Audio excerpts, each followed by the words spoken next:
একজন সাহসী নারী 20 জন শিশুর জীবন বাঁচিয়ে মৃত্যুর সাথে লড়াই করে নিজের জীবন নিজের শরীরটা পুরে 100%-এর মধ্যে 90% পুড়ে গেছে। এরকম মনের মানুষ কি পাওয়া যায়? ম্যাডামরা মানে অনেক প্রভাবশালী ছিল, কিন্তু গরিব মানুষের সাথে জারি দিয়ে কথা বলা কি জিনিস এটা ম্যাডাম কোনোদিনও দেখিনি। বাচ্চাদের উদ্ধার করতে গিয়ে উনি শেষ সবার পরে বের হয়েছে, এটা আসলে একটা হৃদয় বিদারক। এক কথায় বলতে গেলে ম্যাডাম এমন একজন মনের মানুষ ছিলেন, এটা বলে প্রকাশ করার মতো না। দেখেন, যখন উত্তরা মাইলস্টোন কলেজে বিমান বিধ্বস্ত হয় ঘটনায়, তখন ওই ঘটনায় আমি 2:30 বাজে গিয়েছি। যাওয়ার পর ভিডিও করছি, করার পর আমার তো দেখুন, আমার তো জানি যে আমার আত্মীয়স্বজন কেউ নাই, সেনাবাহিনীর কারণে আমি কাছে ফিরতে পারি নাই। যখন বিকাল 5টা সাড়ে 5টা বাজে তখনই শুনতে পারলাম যে আমাদের বাসায় A1-এর ম্যাডাম মিস মেহেরিন ম্যাম, উনি নাকি ওই মাইলস্টোন কলেজের শিক্ষিকা ছিলেন। তখনই আমার বুকটা কাঁপে উঠছে যে হায় হায়, আমাদের বাসার ম্যাডাম এখানে শিক্ষিকা করতেন বা আগুনে পুড়ছেন, অথচ আমি এই বাসায় থাকি। আমি আজকে 5 বছর যাবত এই বাসায় চাকরি করি, কিন্তু আমি জানি না যে ম্যাডাম ওই স্কুলে চাকরি করেন। শোনার পরে আমার কলেজের হাত করে উঠছে। আমরা 3 জন ছিলাম।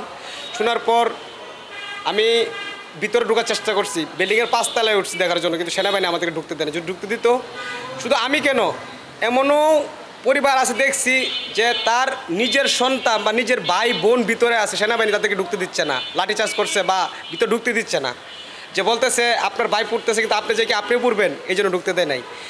আর আমাদের যে ম্যাডাম, ওনার কথা আসলে ওনাকে যদি ম্যাডাম বলি তাহলে হচ্ছে আমাদের এটা মানে নিজে কি বুঝতে পারি না। উনি হচ্ছে একজন মা, সাহসী বীর মা।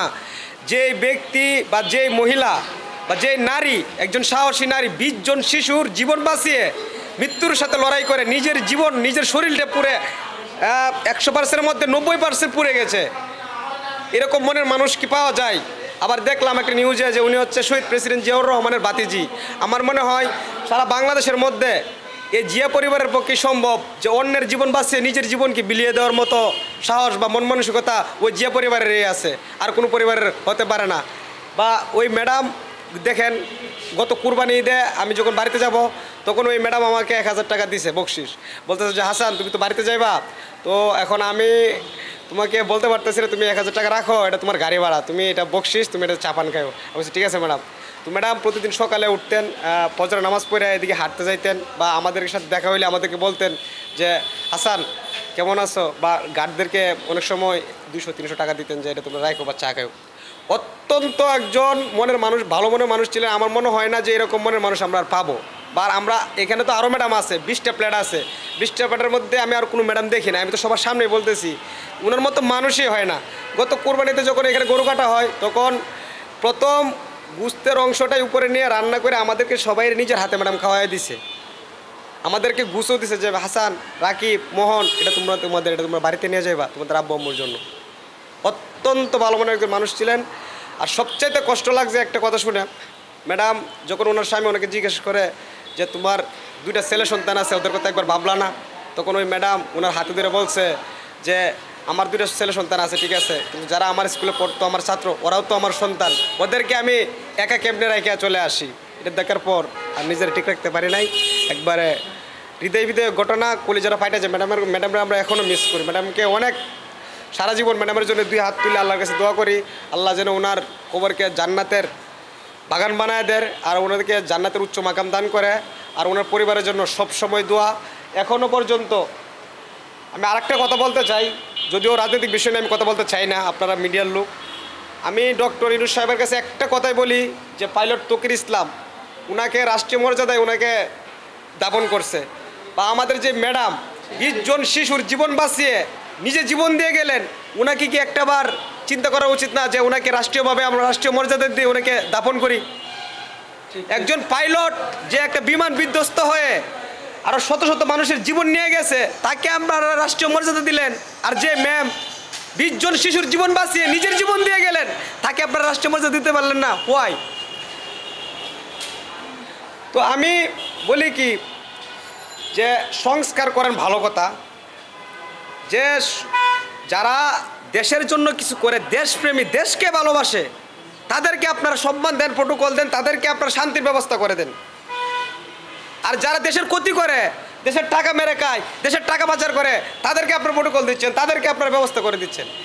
মানে আসলে এই কথাটা আপনি যে আমাকে প্রশ্ন করছেন ওইটার জবাব দেওয়ার মতো না, তারপরে দিতে হচ্ছে। আমরা তো এই বাসায় থাকি, আমরা তো জানি যে ছেলে হারা মা আর স্ত্রী হারা স্বামী, মানে যখনই বাইদের দিকে তাকাই ওনাদের মনমরা কথা বা মা চলে যাওয়ার যে একটা কষ্ট ভিতরে, মা ছাড়া পৃথিবীর সবচেয়ে মূল্যবান জিনিস হচ্ছে মা। মার উপরে আর পৃথিবীতে কিছু নাই, যে যত কথাই বলুক। তো ভাইকে জিজ্ঞেস করলাম, ভাই কেমন আছেন? ভাই জানেন এই তো আম্মু নাই, কেমন আছি রে কেমনে বলি। যে রাত্রে কখন আসতাম বাসায়, আম্মু টুক্কা দিবার আগে দরজাটা খুলতো। সকালে কখন বেরোইতাম, কয়টায় স্কুলে কলেজে যাইতাম, কয়টায় আসতাম, কয়টায় খাইতাম, কয়টায় ঘুমাইতাম, আম্মু সব জানতো। যখন এই বাসায় ঢুকে রাত্রে দেখি যে আম্মু নাই, মনে হচ্ছে যে এখনও আম্মু বাসায় আছে। ওইটা বলেই ভাই কান্না করে দিয়েছে। আর ওনার একটা ছোট্ট ছেলে আছে আমার মতো, ওই ভাইটাকে দেখলে আমরাই চোখের পানি ধরে রাখতে পারি না। হৃদয় বিদয় ঘটনা।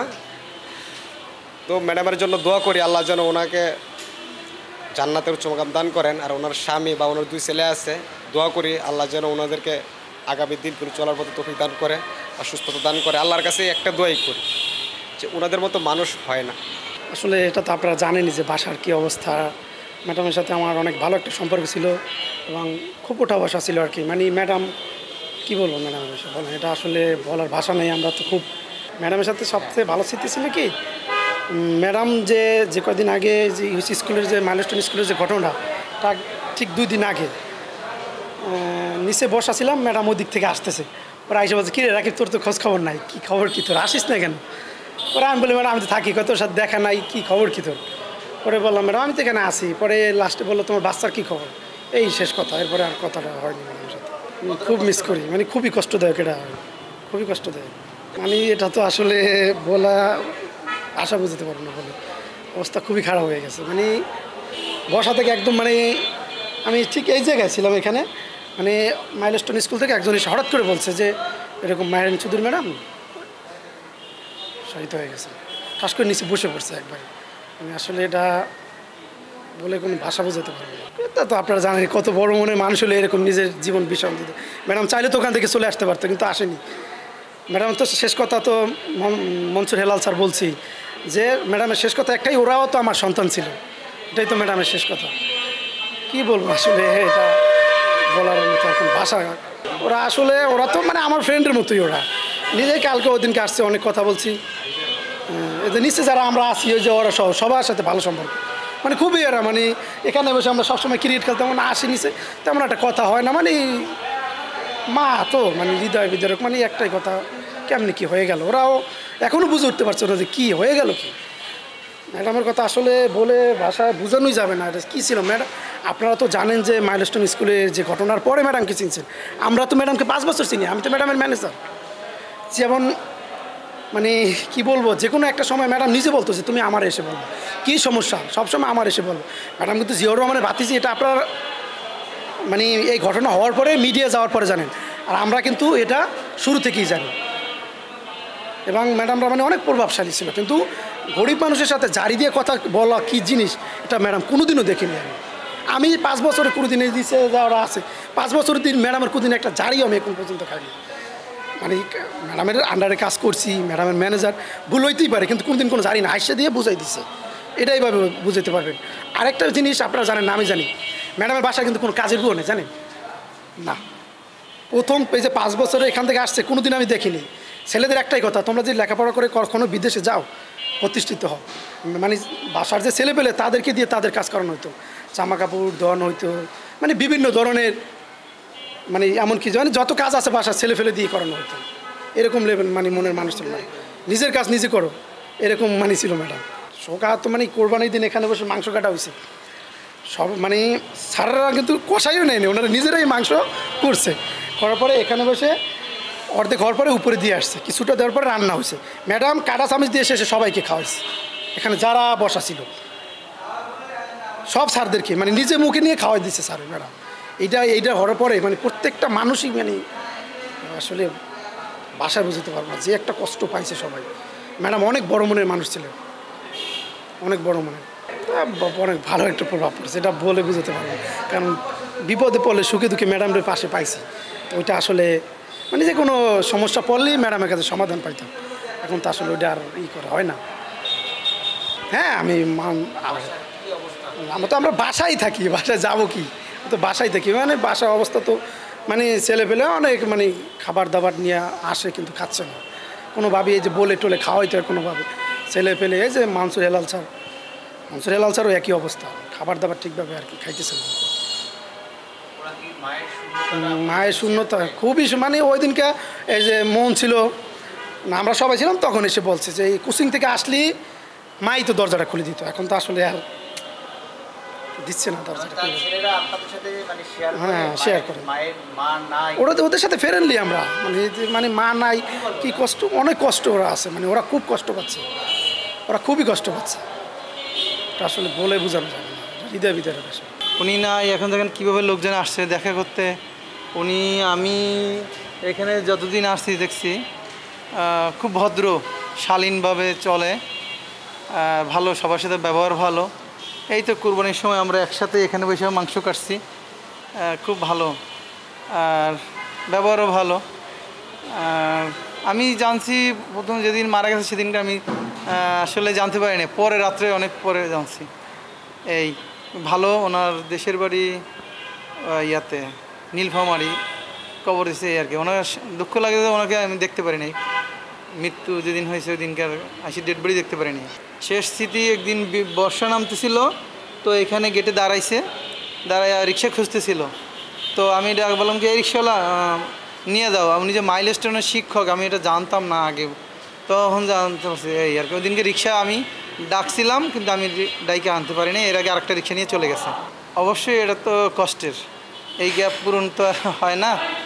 আর তাদের হয়তো বা রান্নাবান্না খাওয়া বা মায়ের আদর, তারপরে স্ত্রীর যেই সেবা করা, একজন স্বামীর সেবা করা, একজন স্ত্রীর যে কাজ সেটা তার সম্পন্ন হয় না, তাদের এই গ্যাপটা অপূরণ রয়ে গেছে এখনও। ভালো স্মৃতি বলতে এই যে একসাথে কুরবানির সময় মাংস কাটলাম, দেখলাম উনি মাংস ভাগ করে কীভাবে গরিবকে দিবে, কি ডিসিপ্লিন, এইগুলো দেখলাম আর কি। এখানে বসেই ওদের ভালো ওদের মনে ছিলেন, ওনার কথাবার্তা চলায়, বা এই যে আমরা একসাথে এই যে যখন উঠতাম লিফটে, আমরা যখন উঠতে না পারতাম বলতাম ম্যাডাম আমরা আসবো কি না, বলতাম হ্যাঁ আসো আসো। ওটা তো আসলে আমি বাসায় গিয়ে শুনছি যে একজন মিস মারা গেছে, উনি যে আমাদের এই ফ্ল্যাটের ম্যাডাম মারা গেছে এটা বুঝি নাই। তো এই সময় আসলে খুবই কষ্ট লাগছে, এবং আমাদের বাসার সবাই এটা যে আসলে ওনার মতো একটা মানুষ হয় না, যে বাচ্চাদের উদ্ধার করতে গিয়ে উনি শেষ সবার পরে বের হয়েছে, এটা আসলে একটা হৃদয় বিদারক, কষ্টের, খারাপ লাগছে দিনকে, সারা রাতে আমার খুবই খারাপ লাগছে। আমরা তাহলে মহতের ভিতরে যদি সর্বোচ্চ থাকে তাহলে এটাই আমার মহৎ কাজ, সর্বোচ্চ পর্যায়ের কাজ, নিজের আত্মবিসর্জন দিয়ে অন্যকে বাঁচানো, এটা সবাই পারে না, এটা বিরল দৃষ্টান্তের ভিতরে একটা। না ওইটা নাই, ওই হাসি মুখ আর নাই, দেখা যাচ্ছে না, মলিন ভাষায় দেখি উঠে নামে এই আর কি। হ্যাঁ কথা বলে, তার ইমোশনাল দেখতে পাচ্ছি। সেদিনকার জিজ্ঞাসা করছে মন খারাপ, মানে মন মরা যেটাকে বলে। না আমি বাসায় সেদিনকার গিয়েছিলাম কিন্তু ভিতরে যাই নাই। এই ওনার দুই ছেলে মাহিম আর ফাহিম, আমি অনেক কষ্ট পেয়েছি। এটা যদি আমার সন্তান হইতো তাহলে কি হইতো আজকে। অনেক যারাই মারা গেছে আল্লাহ আমি তাদেরকে যেন জান্নাতের উচ্চ মাকাম দান করেন, আর তা যে সন্তানের বাবা মা তাদেরকে যেন এই শোক সইবার মতো আল্লাহ ধৈর্য দেন, এই দোয়া করি। মনে পড়ে, প্রতিনিয়তই মনে পড়ে, আমার মোবাইল খেললে বা এই যে ওনার আসা যাওয়া চলা যেগুলো স্মৃতি ওগুলো মনে পড়ে, প্রতিনিয়তই মনে পড়ে। কী করবো আর, দোয়া ছাড়া তো আর কিছু করার নাই, দোয়াই করি যেন আল্লাহ ওনাকে ব্যস্ত নসিব করুক। সে সৃষ্টি করে দেখা করে যেত, যে কথাবার্তা বলে যেত, আমাকে তো নিজের ছেলের মতো করে দেখতো, কেননা এই জায়গায় দুই ছেলে আছে, এদের সাথে আমার পুরো আন্ডারস্ট্যান্ডিং। আমরা তো 1 বছর ধরে এই জায়গায়। আমি অনেক ভালো মানুষ, এটি বলা মায়ের মতো দেখতে, সেম এরকম বলে বোঝানো যাবে না, অনেক দুঃখজনক বিষয় এটি, আমাদের কাছে খুবই খারাপ লাগছে। দেখতেও পারে নাই তো আমরা দিতে পারি না। খারাপ থাকে, প্রচুর মন খারাপ থাকে, বুঝতে দেয় না, যেমন এমন আরেকটা আছে পরিস্থিতির মধ্যে তারা একটু ভাবে থাকে, ওটাই না, ম্যাডামের হাসি খুশি আমি দেখি না, সবসময় অন্যরকম একটা ভাবে থাকতো, যেমন মাথার মধ্যে যেমন মায়া দয়ার ভাবে ভাব আছে, ওই রকম ভাবে থাকতো আর কি। তো কষ্টজনক, যেমন এগুলোর প্রতি আর কোনো খেয়ালে এখন বর্তমানে আসলেও চুপ করে থাকতে হয় এমন। ঘুম মনে হয় 2 দিন হয় নাই, এমনিতে খাওয়া দাওয়ার আমরা পাকও করি নাই সেদিনকার। আমরা আছি প্রায় 3-4 জন থাকি নিচে, দেখা করে যায় আয় করি দিই।